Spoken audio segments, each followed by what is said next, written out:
First you see a hallway. Bad carpet, beige walls, fluorescent lights. The kind of place you've walked through 100 times without thinking. Airport hotels, sports tournaments, school trips. Then a young woman staggers into frame. She's alone. She's in jeans and a jacket. She looks like she's trying to walk straight and can't quite manage it. She bounces off the wall, corrects, keeps moving. The security camera just watches. No one steps in. No alarm goes off. There's no voice from the ceiling saying, "Hey, you okay?" Somewhere, hours later, this footage will be downloaded, clipped, slowed down, zoomed in, and argued over by millions of strangers online. But right now, it's just doing what most systems do. Recording. Not helping. You're listening to Fear Files, Real Cases. Dark Details. Tonight, we're in Rosemont, Illinois, walking through the last recorded hours of 19-year-old Kenneka Jenkins, her night at a hotel party, the security cameras that captured her final movements, and the unanswered questions that followed her death in a walk-in freezer at the Crowne Plaza Chicago O'Hare in September 2017. This episode involves the real death of a teenager and the grief of her family. Please listen with care, and keep that in mind before you comment. You grow up in Chicago, a city where hotels are just part of the landscape, layovers, conventions, weekend parties that get pushed a little too far out toward the airport. On Friday, September 8, 2017, Kenneka Jenkins heads out with friends to one of those parties. The hotel is the Crowne Plaza, near O'Hare Airport, in the village of Rosemont. Someone has booked a room using a credit card that will later turn out to be fraudulent. Word spreads, people pile in, and the room fills up with music, alcohol, and phone cameras. At some point after midnight, things blur. Kenneka is drinking. Later toxicology will show alcohol in her system and a prescription drug, topiramate, that she was not prescribed. The combination can cause confusion, dizziness, and make it easier for the body to slip into hypothermia. Friends will say she started to feel too lit. There's talk about going home, about finding her phone, about grabbing her keys. Like most nights that go sideways, the exact sequence of who said what when will never be completely clear. What we do have is video. Around 3 a.m., the party room, and maybe a few neighboring rooms, start to empty. People make decisions that seem small at the time and enormous later. Kenneka's friends leave her, at least for a few minutes, while they say they went back upstairs to retrieve a phone and gather belongings. They end up with Kenneka's phone in their possession, but not Kenneka. They look for her. They don't find her. Eventually, they go out to the parking lot without her and call her mother. It's after 4 a.m. when Teresa Martin gets the call. Her daughter went to a hotel party and now her friends have her car, her phone, and no idea where she is. Teresa does what a lot of mothers would do. She drives to the hotel herself. At the Crowne Plaza, the night is starting to tilt into early morning. The lobby is quieter. Somewhere in the building, a motion-activated camera snaps awake when it detects movement. On that footage, released later, you see Kenneka near the front desk just after 3:20 a.m., walking unsteadily but on her own. A few minutes later, another camera shows her exiting an elevator on a lower floor. She clings to the wall, pushes off, and feels her way along the hallway, like she's trying to steer her body with her fingertips. There is no staff member in frame. No one steps out of a room. In clip after clip, the cameras are the only witnesses. They catch her turning a corner. They catch her almost falling. They catch her wandering into an empty hotel kitchen, the lights mostly off, stainless steel surfaces glinting in the half-dark. The last time we see her on video, at about 3:32 a.m., she rounds a corner toward the area where the walk-in freezer is located. The freezer door itself is out of view. And then, from the camera's perspective, she's gone. Meanwhile, in the lobby, Teresa Martin is trying to get someone to listen to her. She arrives at the hotel around 5:30 a.m. and starts searching the public areas. She asks staff for help. She asks about security footage. She tells them her daughter is missing and vulnerable. According to later reports, hotel staff tell her they can't show her the surveillance video without a police request. When Teresa calls the Rosemont Public Safety Department around 7:14 a.m., she's advised to wait a little longer. Often, they say, a missing teenager just turns up. Hours tick by. At 12:46 p.m., Kenneka's sister files an official missing person report. Only then do police formally contact the hotel and request that staff review the footage.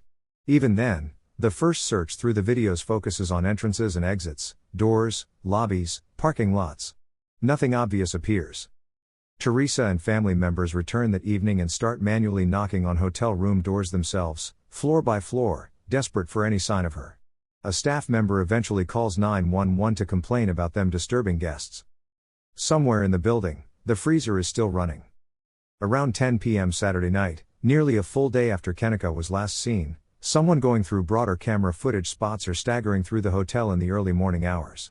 Now there's a trail, lobby, hallway, elevator, lower-level corridor, kitchen.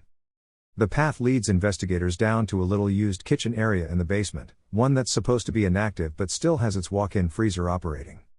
At 12:25 a.m. on Sunday, a hotel employee opens that freezer. Inside, they find Kenneka Jenkins. She's lying on her side, face down, with one shoe off. There are no signs of a violent struggle, no major trauma, no obvious wounds beyond a small cut on her foot. The temperature inside the unit, checked about 2 hours after the doors are left open, is just above freezing, cold enough to kill a person trapped inside for hours. She is pronounced dead at 12:48 a.m. The official investigation moves forward on two parallel tracks: what happened medically, and what happened procedurally. On the medical side, the Cook County Medical Examiner rules the death an accident. The cause, hypothermia, with alcohol and topiramate listed as significant contributing factors. Her blood alcohol level is over the legal driving limit. Topiramate, especially combined with alcohol, can impair coordination, deepen confusion, and make hypothermia set in faster. There is no evidence of physical assault. No broken bones. No defensive wounds. On paper, it looks like a tragic, intoxicated misstep. A young woman in an unfamiliar building wanders into a walk-in freezer, can't find the handle in the dark, and slowly succumbs to the cold. But the paper doesn't match how it feels. On the procedural side, serious questions start piling up. Why did it take so long for police to treat her as missing? Why did the initial camera search focus only on entrances and exits, when the hotel had dozens of internal cameras that eventually showed her staggering alone through hallways? Why was an unused kitchen area, and its freezer, still powered on but not properly secured from wandering guests? When the family eventually files a wrongful death lawsuit, their attorneys argue that the hotel failed in multiple ways: by not properly monitoring the party, by not securing back-of-house areas, and by not reviewing security footage promptly when a distraught mother showed up saying her daughter was missing. Years later, the case is settled for millions of dollars, with court documents indicating the defendants were found negligent in how they handled security and the search. By that point, though, Kenneka has already become something else online: a symbol, a hashtag, and, uncomfortably, a kind of crowdsourced horror story. The security footage that might have saved her sooner instead becomes fuel for endless theories. Clips leak and spread across social media. People slow them down, zoom in, draw red circles around shadows and reflections. Some insist they can see other hands, other bodies, signs of a struggle the official narrative is supposedly hiding. Others focus on the party live streams, listening for background voices they think are confessing to something. Much of that speculation never matches the actual evidence file. But by the time police release their full report and the medical examiner's ruling, a huge chunk of the internet has already decided what really happened. For Kenneka's mother, every new video, every conspiracy thread, is layered on top of a simpler, more painful reality. Her daughter is dead. She believes the people and systems that could have protected her didn't move fast enough. Cases like this hit a nerve because they sit right at the intersection of trust and technology. We're told cameras make us safer: doorbell cameras, hallway cameras, lobby cams, motion detectors. The idea is that if something goes wrong, the system will notice. Someone will intervene. Here, the system noticed. The cameras recorded Kenneka in distress, alone, clearly impaired, walking deeper into the back areas of a hotel she didn't know. The footage existed. It was timestamped. It was stored. But cameras only help if someone looks at them in time, and if the people watching understand what they're seeing, and care enough to act. The technology worked. The response didn't. So where does that leave us?